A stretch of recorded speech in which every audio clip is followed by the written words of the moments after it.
It started playing some music again. Hey, everybody.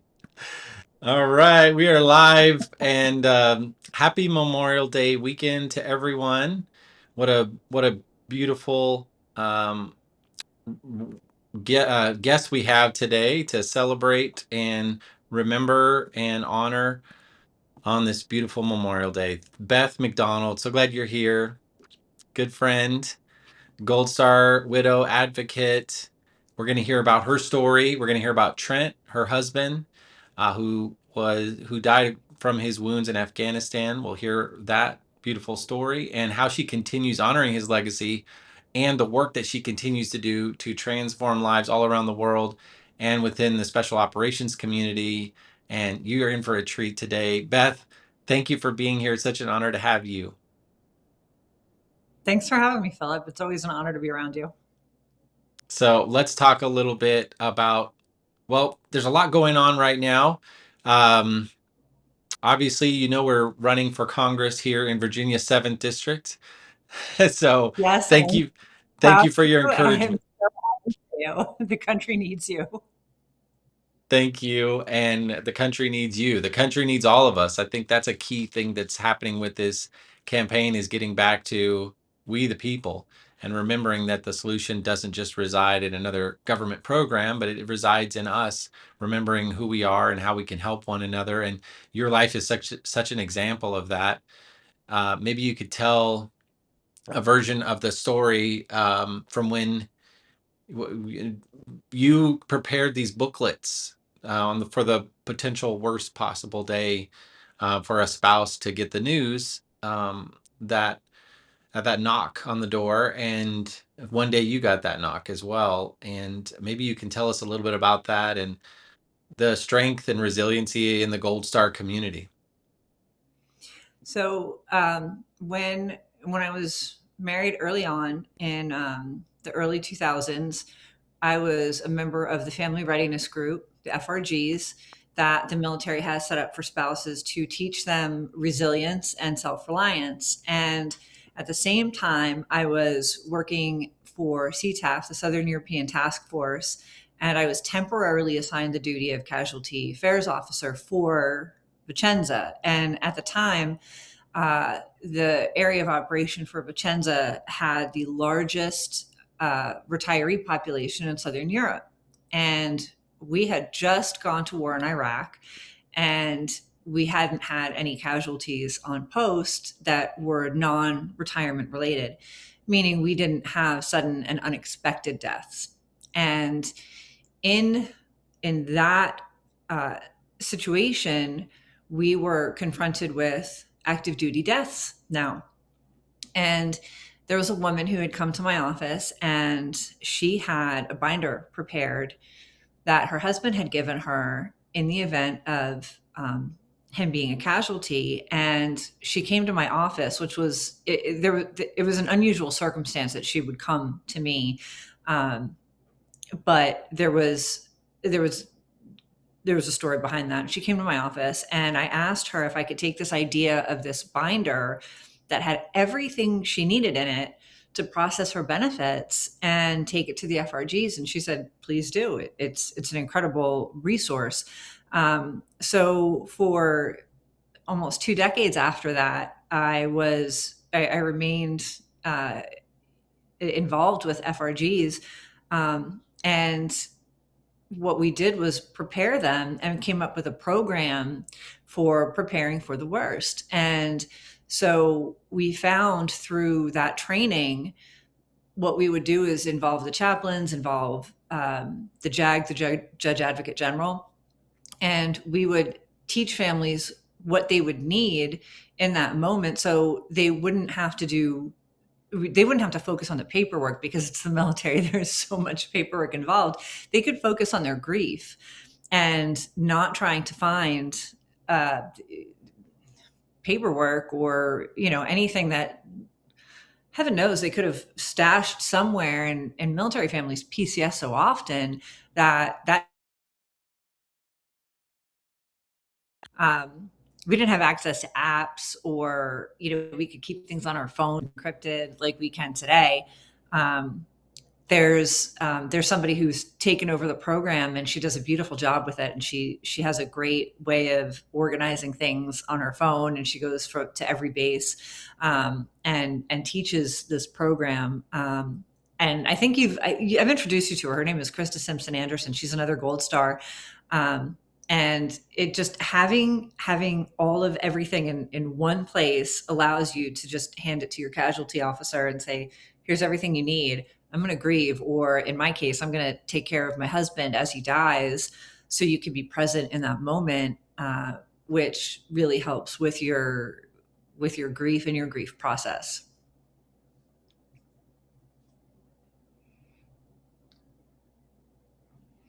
I cannot hear you, Philip. One day, hello. Um, Tell us a little, just to back up just for a bit, and we'll continue with your story. Can you explain to some who may not understand what a Gold Star family is and a Silver Star family, and kind of break those down for people? Yes. So a Gold Star family is the family of anyone who is killed in action while on active duty. They died from wounds that they received in training and simulated training and in instrumentality of war. And a Silver Star family is someone who has died after they have been retired from the military or left the military from those wounds. So while they died. And there are Blue Star families. Those are families of soldiers that are currently serving. And there's also currently an HR about, I think it's trying to be passed at Congress now for Green Star families to recognize those who have died from suicide, from PTSD, from unseen wounds. So there's the two classifications that are for deceased families right now that are recognized by Congress, which is Gold Star and Silver Star. And then there's the Blue Star, which are for surviving soldiers who are on active duty at the moment and still serving. So, you as a Gold Star family, can you talk about what does Memorial Day feel like to you?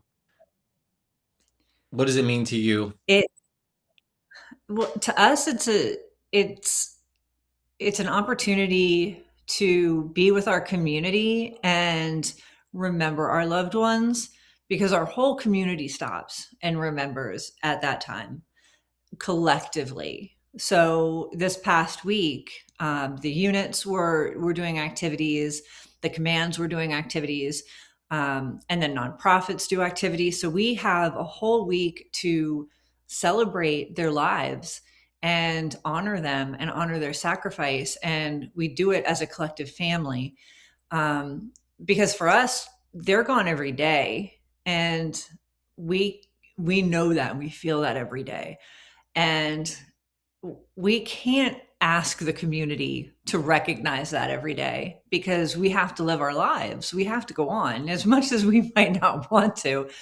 The sun keeps shining, the world keeps turning. We still have to buy groceries, we still have to feed our children, water our plants, and an adult.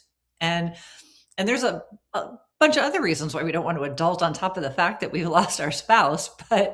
Um, but this is the time. This is the time that we've set aside as a country and as a community to honor our friends and our family that we've lost. Because it's not just about Trent, it's about all my sisters whose husbands have died. It's about 250 years worth of heroes who have given their lives for this country. And that's when we stop to honor all of those lives. So, what does a typical Memorial Day weekend look like for you? It's a lot of activity. Um, I've spent a good amount of time on post this week. honoring and celebrating with what I call my military family, because we are that close. They feel like family to me. They are family, because they care deeply for us, and we know that in our hearts. So I've had dinners. I've gone to Memorial Day ceremonies, and there are several different ceremonies all over Post, between the unit, the command, the everything. And then there is a ruck for the regiment on Monday that I'll be going to. And I had just communicated something with a friend of mine whose husband also died. There is a 7 mile run for her husband across town. And she's the CEO of a beautiful nonprofit organization. And I was like, dang, I will be running for my husband across town, but I will be with you in spirit for your husband. So we just need a t-shirt, list everybody's name on it. So we can just have a bestie t-shirt so we can just honor everybody and just have one shirt instead of 25. It's an interesting, I saw a post you put up a couple weeks ago on a visit to Arlington, and Trent, he's in Arlington, right? Yes. Um, and I loved your photos that you posted, and you talk about the family within the special forces and the broader military and veteran family community that is like a family. And if I remember right, I saw this post with going to sort of visit all the friends, Yeah. which is a very sobering way to say it, but to go look at all those headstones there in Arlington and the diversity of what I saw that was happening with some of those headstones. I saw some had lipstick on them, and it was really beautiful to see Yeah. the way the lives were celebrated. Can you talk a little bit about that? Absolutely. I was up there to talk with a middle school class from Illinois and give them the perspective of Arlington as our family cemetery rather than just a tourist spot. And so it's funny because the King of England was visiting that day and they were closing Arlington to the public. And so while they had to delay their tour, I was still allowed in, and I had a couple extra hours to go see all of my friends. And and they're spread out all over Arlington, and they're in many different sections. And so I Gwen was with me and my daughter, and we had about 2 hours to just kind of go to each section and spend some time with our friends. And um, just kind of we had hand painted some rocks with poppies on them and left them at each grave, and we had hand painted enough for the entire class as well, to pass those out and tell them about some of our traditions. And when we go to each grave, we we may not have known the soldier, but we know their families, and sometimes we have known the soldier.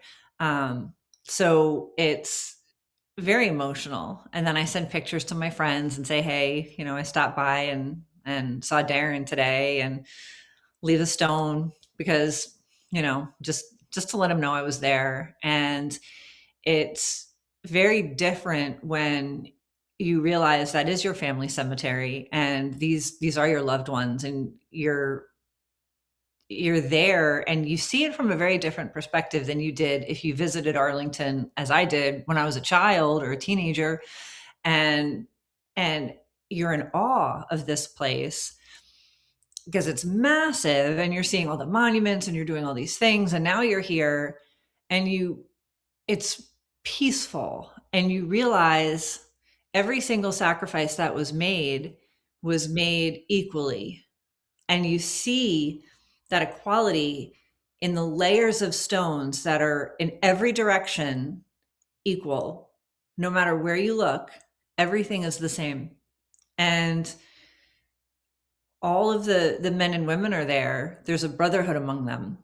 And I use the word brotherhood to include women because it's not to be sexist, but just because that's what it feels like.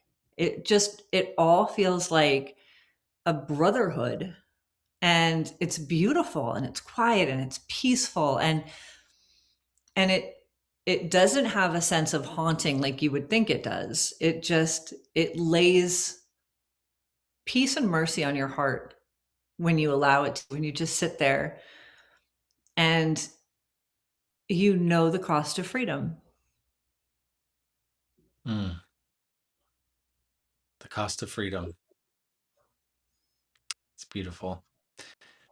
So if you're just joining, hello everyone. We're joined by Beth MacDonald, who's a Gold Star widow. Her wonderful husband Trent, Green Beret, special operator, was what did they call them? The $1 million men, because the government had invested so much in them and so much training and so much special expertise, and was shot and kept them alive, actually on life support, basically, if I understand, back from Yeah. Afghanistan, um, it, to Walter Reed. Is that correct? Yes. And you've shared that beautiful story, of what that was like, and just it's I'm grateful that you have been willing to share. Um, and I would just ask for those who are listening here, what is help us from a civilian perspective, so to speak, or someone who hasn't experienced the true price of freedom like you have as you talk about it. How should we be thinking about what Memorial Day looks like? And is it just an extra day off? Or is that should we celebrate? Should we what is the best thing to do and to support and to show love to families like yours? I absolutely think you should celebrate. I think there is something to be said for honoring and celebrating the people who've lived and died and paid that price for your freedom, because we should never mourn them. Um, we should we should celebrate that they lived, and we can't make meaning out of their death, but we have to make meaning out of their lives. Mm, And say there are so many people that say that, wars shouldn't happen. Well, of course, in a perfect world, but we don't live in utopia. And people will make all these excuses as to, oh, oil was the reason for the war or whatever. Okay, well, there are still human atrocities that were happening around that. And each soldier decided before they ever met you that you were worth dying for. And they're not just doing this to protect their own families, they're doing it to protect everyone. They know before they even train, that they sign that paper that says, yes, I am willing to possibly die for my country or lose a limb for my country. Um, and they do that, and it's the most selfless thing that a person could do. And then when a family member marries that person, when a man or a woman marries that person, they agree to those terms and say, I understand that I may lose you, but I believe in this cause too. And if you build a family around that, that family supports that, and they support the entire mission. So yes, I miss my Trent, but I know what he was fighting for, and so does our daughter. And he knew that you were worth it, that every single person was worth fighting for. And the day he died, he was going to save another person. And he knew that, and he knew that life was worth it. And I know he would have had no regrets. I know he did have no regrets, because he always lived his life with no regrets. Um, and it's something we should absolutely honor, because it's true bravery. It's not that these guys go down there and they're not afraid. It's doing those things because they're afraid, or in spite of their fear. And some of them are not afraid, and that's a different kind of badass. But every single one of them willingly does this. And there's not many people who want to do that. There's not many people who run into the fight. And these men and women, they run into the fight. And the people that stand by them, they know they do that, and they support them, and they love them. mm. That kind of je ne sais quoi, that should be celebrated. Wow. Beth, beautiful. We celebrate you and we celebrate Trent. You all had conversations. I remember he talked about going to Arlington as, or you had to have the plan all put together, right? Yeah, And before the deployment, we had to make a plan for worst case scenario, and the unit sends you home with a couple pages of paper. What kind of cast to make those decisions, and I didn't want to make those decisions. I'm glad I didn't have to. I had paper filled out, and I just handed it over. mm, wow. So let's talk a little bit about the transitioning. You've also spent a lot of time working with other Gold Star families and also veteran community, a lot in the special forces, special operations community. Can you talk a little bit about some of the work we've done and the work together to find purpose and meaning beyond, just one day, full mission, full purpose, everything's decided and you know very clear what to do, and then the next day you wake up and you're just a citizen and have to figure it all out. Yeah, yeah. Your whole life has changed in an instant, and you're like, "What now? What do I do?"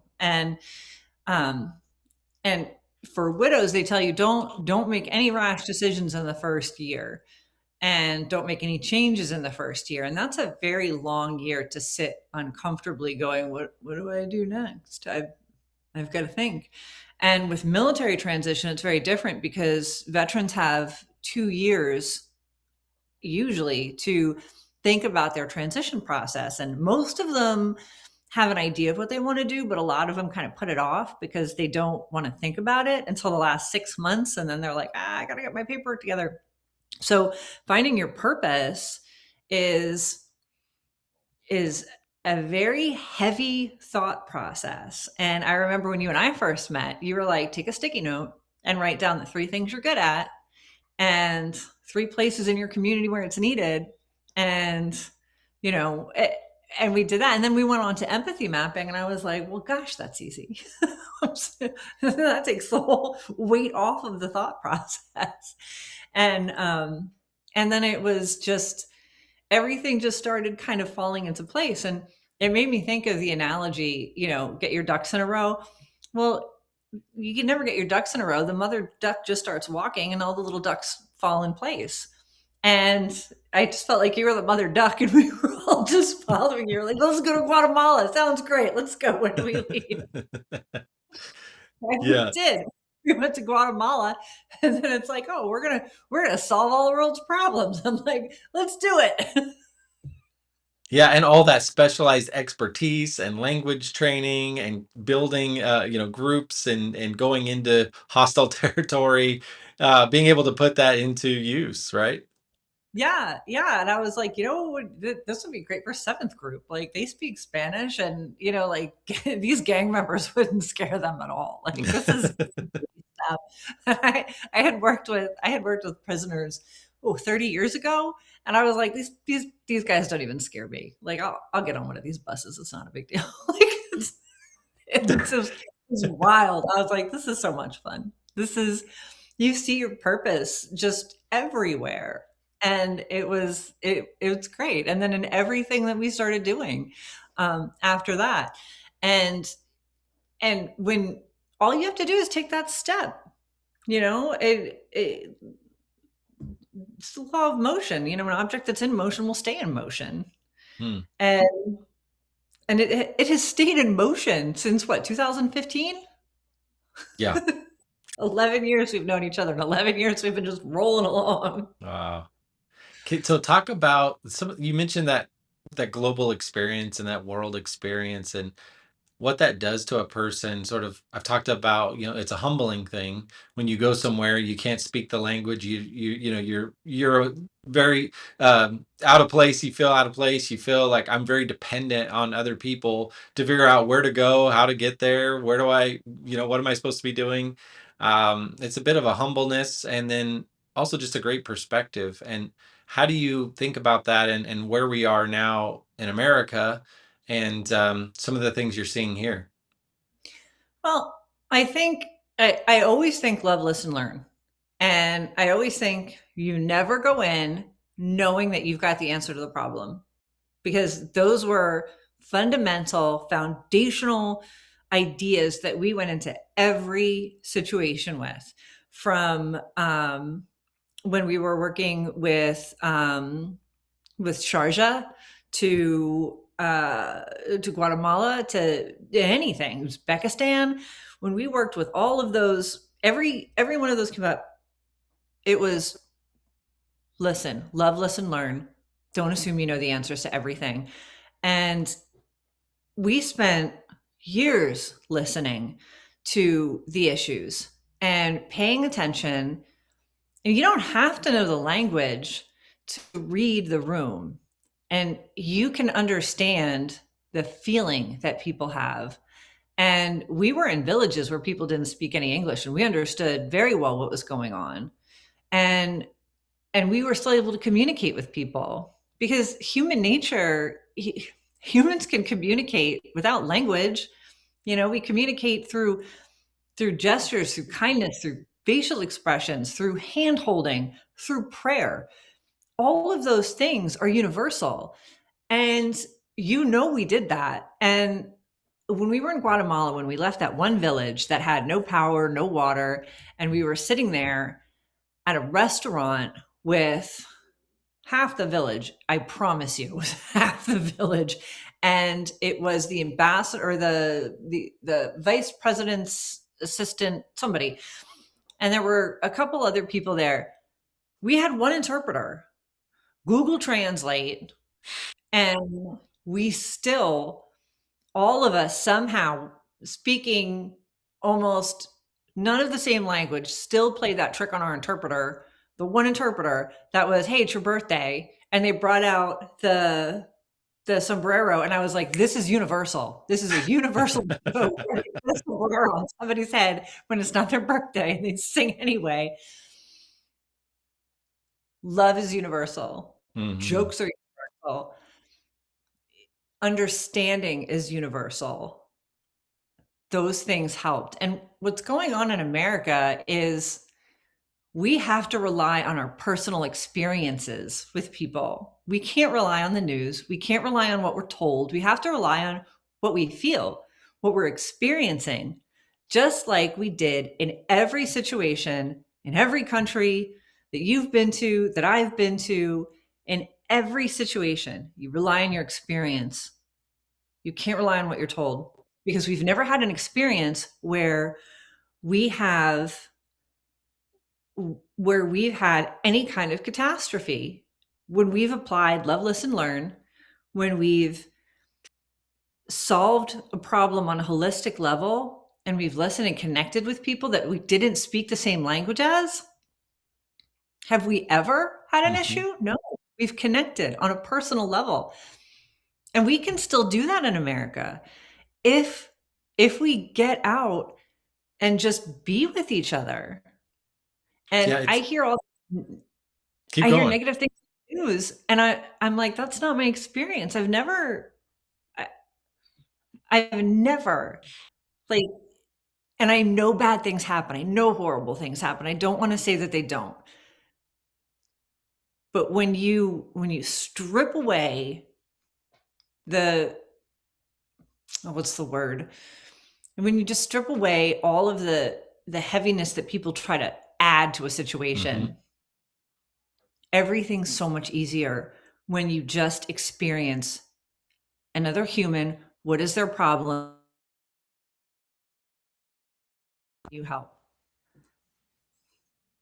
How can you help It's them? yeah. Yeah, it's amazing. You look at the data, and especially with this rising generation, with young men especially, there's a sense of loneliness. It's the highest in all the data, especially in all the developed countries. The U.S. is the highest sense of loneliness among young men, and lack of purpose and direction among Gen Z and this rising generation more broadly. And it's just so interesting as technology has helped us get more connected. How is it that we seem to be more and more disconnected? And how can that it seems like that technology sort of drives sometimes the worst in us, and feeling, hyping up our emotions and getting us to feel like we're so different when actually we're not really that different. Getting back to relationship with one another, getting back to connection, getting back to actual discussion rather than just yelling past each other. Right, right. And that disconnect is fed because women are taught they should be afraid of men. And when you look at relationships and women are always like, I would choose the bear. Well, when they're fed that information, of course men are going to want to be lonely because they're like, I don't want to be around a woman who's been taught that I'm horrible. It there's it's a that problem is a huge bloomin' onion, fried, and then comes with a side of dipping sauce, and then, on TikTok with somebody's doom scrolling, it's but real life is not like that. It's just not. Well, let's talk a little bit about why you think it's important for this congressional run, what you see happening in the country right now, and give a little bit of your perspective. Beth, you know me pretty well. We've been in the trenches together. We've been in a lot of places together, a lot of meetings, had some difficult times, some difficult conversations with people. Talk a little bit about why now it's important, you think. Well, first of all, if you America made by us, that's exactly what the dream is. And people don't or people take for granted that they have power. They're empowered. And I think it's an important thing. It's an important point for them to understand how much empowerment they they can take. When I see you out interacting with potential constituents and explaining to them what gerrymandering is and telling them this is what you're voting for, this is what you're voting against. I think it's beautiful because there's not a lot of people on the street interacting with voters.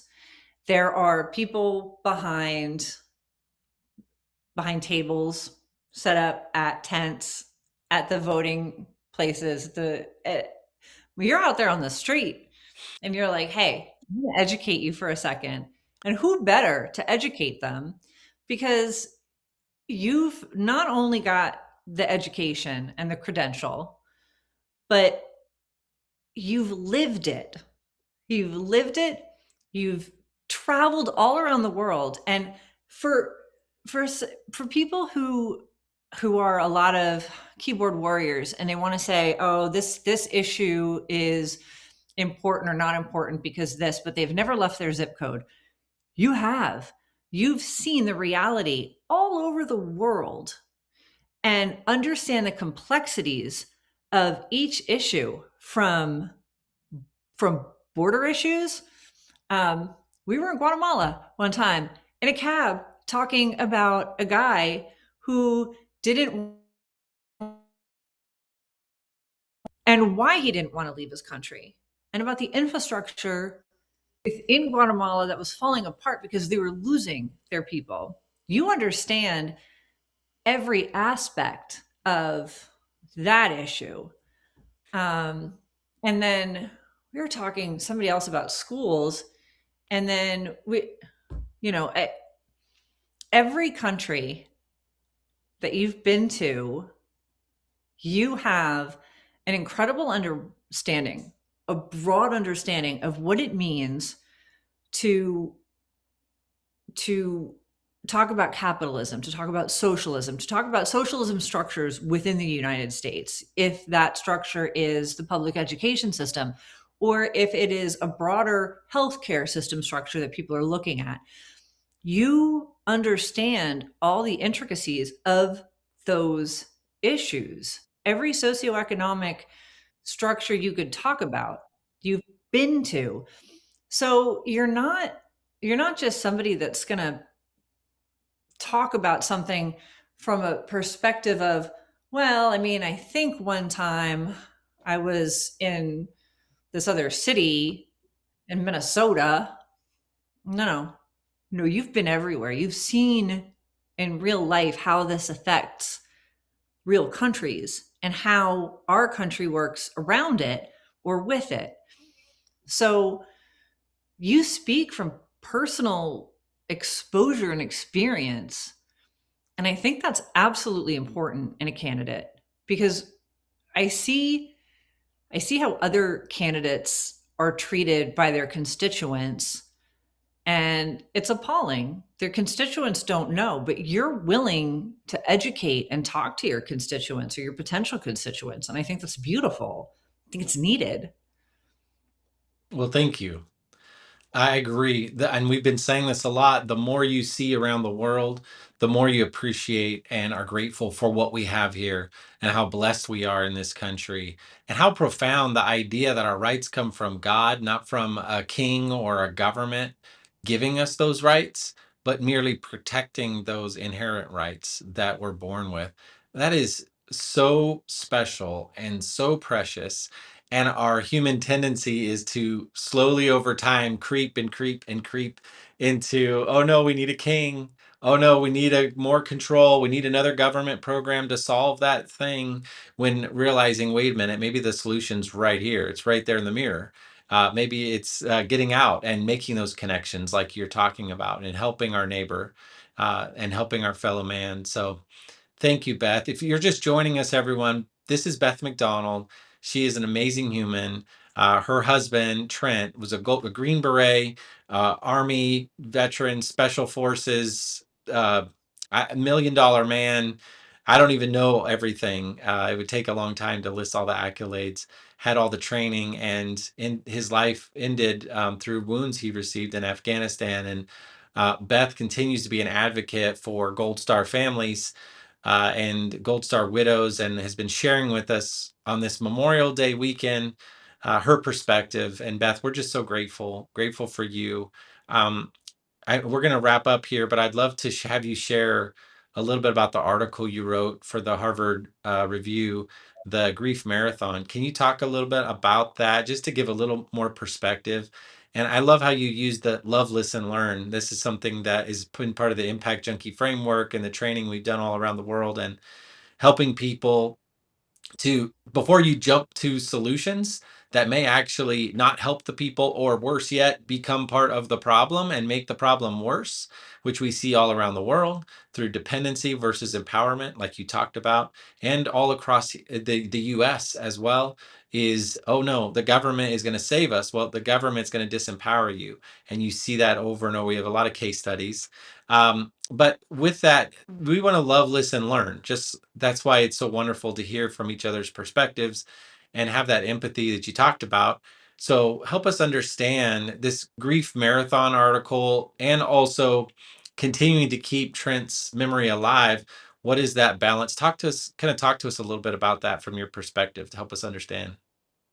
When I wrote the Grief Marathon, it was to point out how we as widows needed to be empowered, and how we needed to transition at the time of our pretty much notification, and then in the years to come.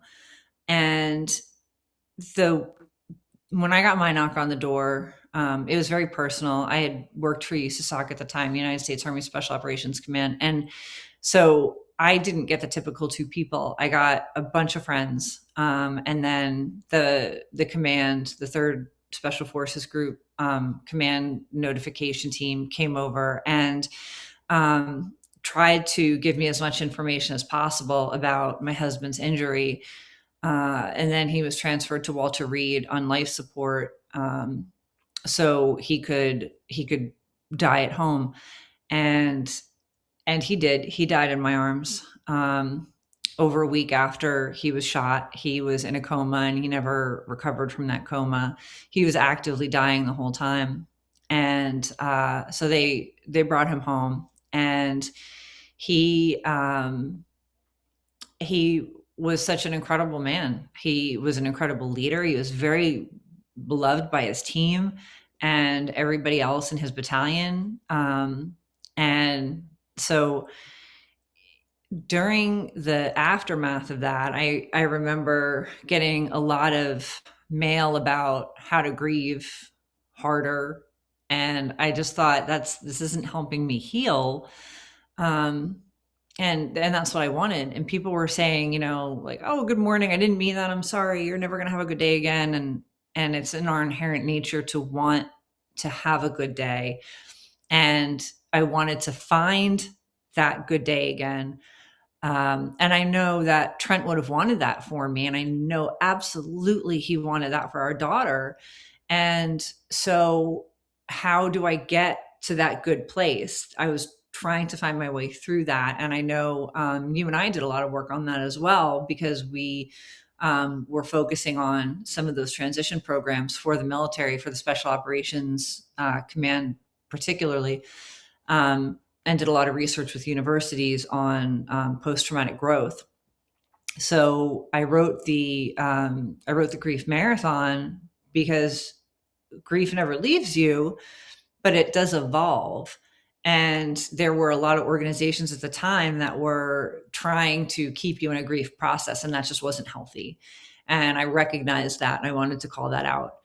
And and since then, just trying to help people transition in a healthy way that is empowering and doesn't doesn't do you more harm, but is a very honest about the process, honest about the DSM, the Diagnostic Statistic Manual for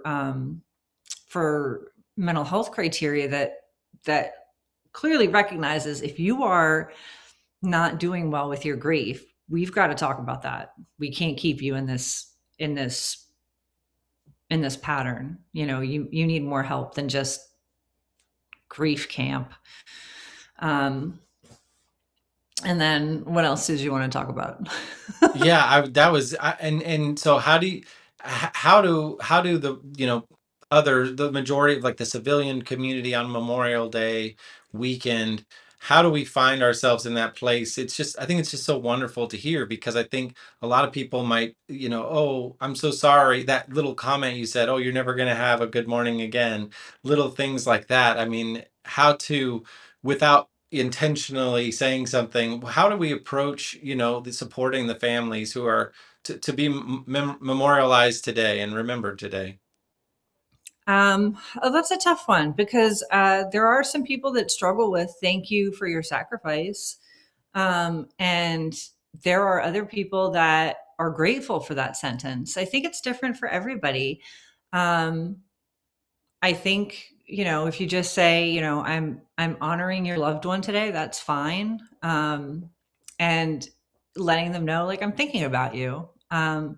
Because every year hits different. I can't say that, if this Memorial Day I'm celebrating and I'm honoring Trent, and it's going really well.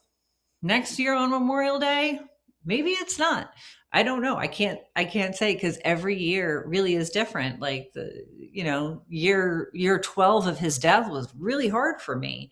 Year 1 was really hard for me. Year 7, oddly fine. So every year is very different. Um, so it's, just, we always appreciate the support. I know that. I can't speak for other widows, because some other widows are going to listen to this and be like, "The hell is she talking about?" They're So going to if be in. someone wants to go this weekend or on Monday, if I know a lot of people are going to be going to Arlington Cemetery to pay their respects, where do we find Trent? He is in Section 60, and there is an app you can download. The ANC app has a grave finder, and you can put in his name. It's Gregory Trent, and his date of death was August 8th, 2012, and it'll take you to the map point in Section 60. His grave number is 10198. And he's right under a beautiful magnolia tree in Section 60. And you know, leave him a shot of rum. He'll love that. And you can find him hanging out in the shade. What are some things we're going to wrap up here, but what are some things that we can do to help? I know you've mentioned some policy things with Silver Stars. We talked about that, and some of the Gold Star with the benefits. Help us understand how that works, and I know that was some part of the grief marathon too, maybe a little bit with the benefits. Help just unpack that for us a little bit. So right now there is the Love Lives On Act that we're trying to get passed. So every year we have to file for our benefits and let the Department or the Defense Finance and Accounting Service know if we've married or remarried. If we remarry, we cannot collect the survivor benefits that our husbands paid into for us if we remarry before the age of 55. And there are a lot of widows. One of the first widows that I met was in our unit when we were in Delta Battery. She was 19 years old when her husband died. To Wow. assume that she wouldn't remarry before 55 is a horrible place to put her in. Um, So and just to pause there for just a second, I'm going to repeat what you just said. So military members pay into a fund that in case they pass or they're killed in action, there are benefits that go to the spouse and to the family. But you're saying if you get remarried, those end. yes, And is this new act to extend those, or is that it's to stop that penalty. It's to stop the remarriage penalty, basically. this is Because the another, yeah, go ahead. it you're allowed to remarry without penalty at 55. And if you think about that age, it is when you are no longer able to have children, very unlikely to go back to school, and I mean, you're probably less attractive at 55. So um it's it's it's honestly a penalty. So it, if every year we have to fill out a piece of paper that says I am married or I am not married. And even if we fill out the paper that says I am still not married, we have to send it to DFAS. And if DFAS doesn't file it when you send it back, they cut off your benefits. And for some of us, that benefit is our mortgage payment. And I just sent mine to DFAS because it was my yearly time to send it, and I sent all 3 pages, and they said you didn't sign it. And I looked at the facts that I sent, and I absolutely signed it. Maybe the last page didn't go through with my signature, so I sent it again. And now I am hoping they got it. So now I have to keep waiting, and I will send it by fax. I will send it by mail because for 14 years I have gone through the rodeo of DFAS has cut off my benefits because they didn't get my paperwork or they didn't file it in time. Or there have been other issues with the VA and their payments where the VA has leveraged debts against me for $92,000. And they right now my daughter is at the Treasury Department with a lien on her paycheck, and they're taking thousands of dollars from her because they say she was overpaid. And so she's got to pay a debt that she was never even given a chance to dispute. So um but it happens to widows and surviving families all the time. It happens to veterans too. I just helped a veteran file a claim because disability. So Say yeah, that one more time. the VA sent a proposal to a veteran to take away his 100% permanent and total disability because they said they made an error when they gave it to him. Mm. And so, I was an accredited veteran service officer, so I helped him do the rebuttal. But the Love Lives On Act would at least stop us as widows from having to fill out that paperwork, and we would have access to the benefits that our husbands paid for us to have that security when they died. Um, I so am just, I'm speechless. I can't believe that is still a thing, and I'm so sorry on behalf of all of us. I think there would be outrage across the board. I'm not a big proponent of more tax money being spent as for some of the reasons you're even explaining in trying to get things processed in a large bureaucratic system. However, when it comes to people who are putting their lives on the line for us, and like you said, sign that paper knowing very well they're willing to do that, that is a different category. That's just outrageous. And I'm so and it's also family is a big part of what we're talking about in this campaign. And there are so many things in our system that incentivizes a broken family or a split family or to stay a single Yeah. mother.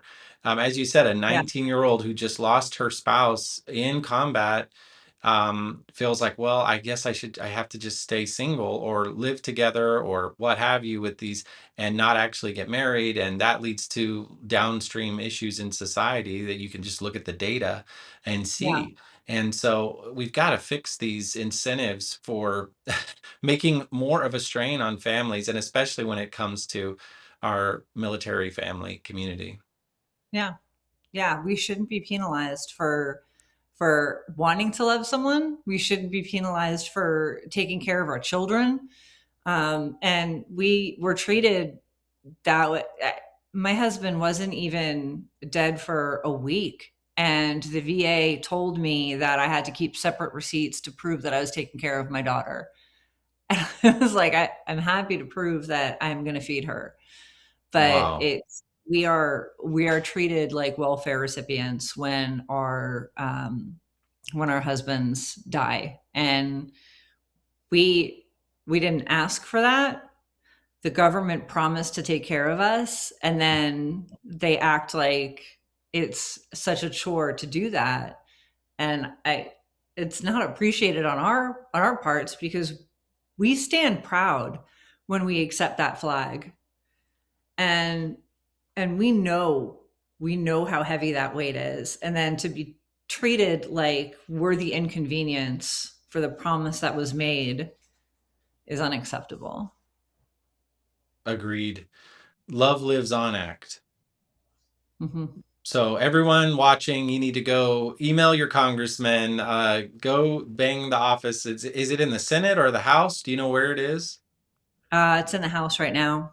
Okay, message, and you can message both the House and the Senate and say, hey, let's do something on this Memorial Day. What better way to remember and honor those who have given the ultimate sacrifice than to recognize their family? You know, if Trent had one request, I'm sure he'd say, hey, take care of my wife and my kid. Please take care of my family. And so, um, and I know that's more than just the government program. It's also us stepping up. And I know there are a lot of great organizations that you're involved with. Beth, can you tell any organizations that people should be aware of that you really respect and are a part of? Absolutely. The Special Forces Trust does so much for our community.